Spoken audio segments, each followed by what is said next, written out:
Hi, my friends. I'm back. Here to share another part of Holes with you today. But I just want you to know, all my Seton Hall Pirate fans, this one's for you. I hope you're enjoying the story so far, boys and girls, and I hope you're doing well at home with your families. If you remember correctly, we left off with Stanley being thirsty and the guard saying, well, you're going to be thirsty for the next 18 months. So now we're going to read chapter 5. There were 6 large gray tents, and each of them had a black letter on it. A, B, C, D, E, or F. The first 5 tents were for campers. The counselor slept in F. Stanley was assigned to D tent. Mr. Pendanski was his counselor.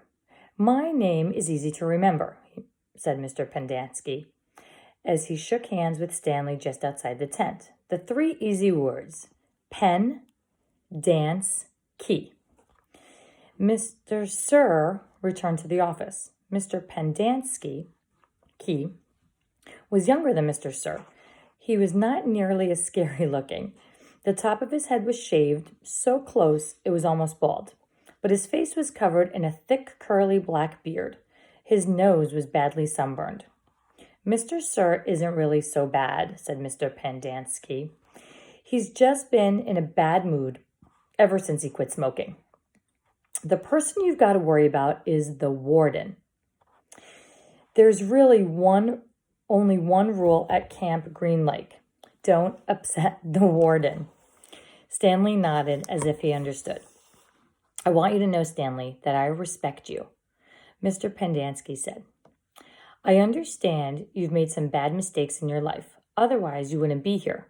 But everyone makes mistakes. You may have done some bad things, but that doesn't mean you're a bad kid. Stanley nodded. It seemed pointless to try to tell his counselor that he wasn't innocent. He figured that everyone probably said that. He didn't want Mr. Pendanski to think he had a bad attitude. I'm going to help you turn your life around, said his counselor.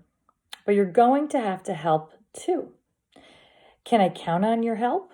Yes, sir, Stanley said. Mr. Pendanski said, good, and patted Stanley on the back. 2 boys, each carrying a shovel, were coming across the compound. Mr. Pendanski called to them. Rex, Alan, I want you to come say hello to Stanley. He's the newest member of our team. The boys glanced wearily at Stanley. They were dripping with sweat, and their faces were so dirty that it took Stanley a moment to notice that one kid was white and the other kid was black. What happened to Barf Bag? Asked the black kid. Lewis is still in the hospital, said Mr. Pendanski. He won't be returning. He told the boys to come shake Stanley's hand and introduce themselves like gentlemen. Hi, the white kid grunted. That's Alan, said Mr. Pendanski. My name's not Alan, the boy said. It's Squid, and that's X-Ray. Hey, said X-Ray. He smiled and shook Stanley's hand. He wore glasses, but they were so dirty that Stanley wondered how he could see out of them. Mr. Pendanski told Alan to go to the rec hall and bring the other boys to meet Stanley. Then he led them into the tent. There were 7 cots, each one less than 2 feet apart from the next one. Which was Lewis's cot? Mr. Pendanski asked. Barf Bag slept there, said X-Ray, kicking at one of the beds. All right, Stanley, that'll be yours, said Mr. Pendanski. Stanley looked at the cot and nodded. He wasn't particularly thrilled about sleeping in the cot that had been used by somebody named Barf Bag. 7 crates were stacked in 2 piles at one side of the tent. The open end of the crates faced outward. Stanley put his backpack, change of clothes, and towel in what used to be Barf Bag's crate. It was at the bottom of the stack that had 3 in it. Squid returned with 4 other boys. The first 3 were introduced by Mr. Pendanski as Jose, Theodore, and Ricky. They called themselves Magnet, Armpit, and Zigzag. They all have nicknames, explained Mr. Pendanski.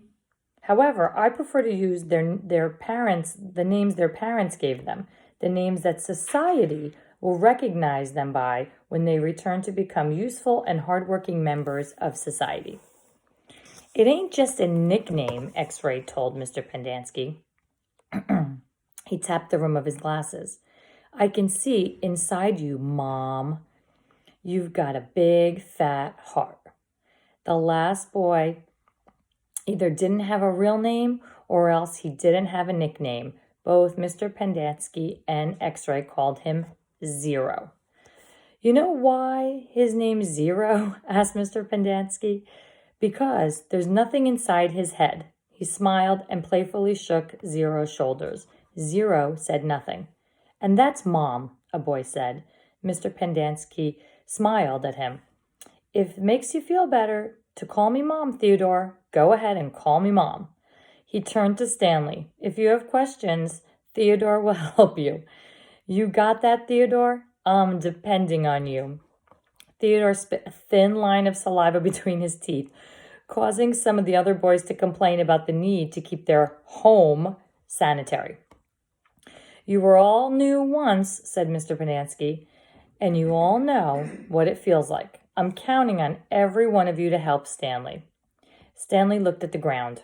Mr. Pendanski left the tent, and soon the other boys began to file out as well, taking their towels and change of clothes with them.